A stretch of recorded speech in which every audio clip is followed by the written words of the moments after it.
El 17 de marzo de 1937, el inspector de policía de Rhode Island, Alexander Fisher, fue llamado a la mañana para investigar la muerte de un hombre encontrado en la costa. Tendría unos 40 años y varias heridas cortantes en el pecho. Todo indicaba un homicidio, no llevaba ropas ni ninguna señal de identificación. Sin embargo, su rostro se le hacía conocido. Luego de realizar un estudio forense, encontraron una moneda de oro con la inscripción Shambhala tallada.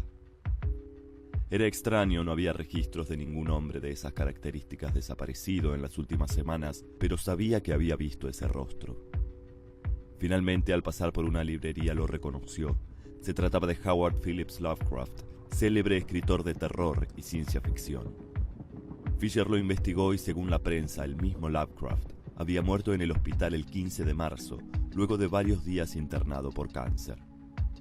Fisher pidió que le hicieran una orden para que le permitieran ver el cuerpo, pero al día siguiente fue sacado del caso y despedido sin explicación aparente. Al año siguiente, en 1938, un hombre tocó la puerta del inspector. Se llamaba William Lumley. Era un escritor amigo de Lovecraft.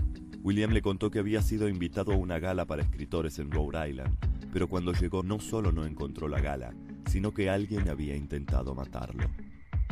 Fisher pensó que podía haber una explicación y le ofreció su ayuda.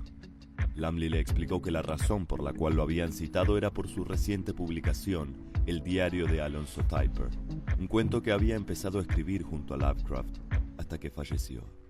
Era sospechoso, además del hecho de que no se iba a celebrar ninguna gala de escritores en la ciudad.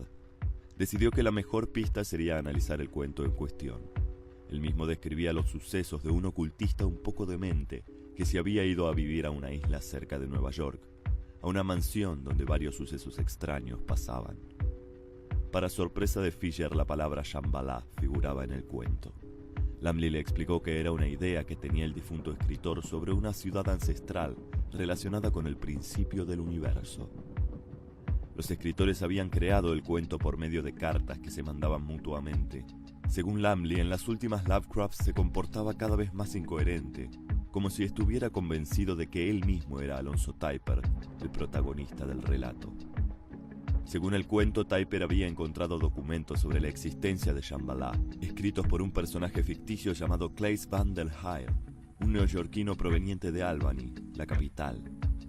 Quizás este tal Claes sí existía.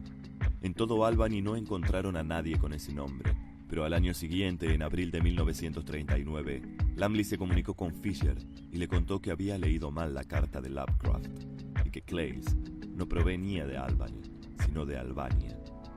Al día siguiente de la llamada, la Italia fascista invadió dicho país. Fisher pensó remotamente que podría haber una conexión, pero no se imaginaba que era todo parte de un plan infalible.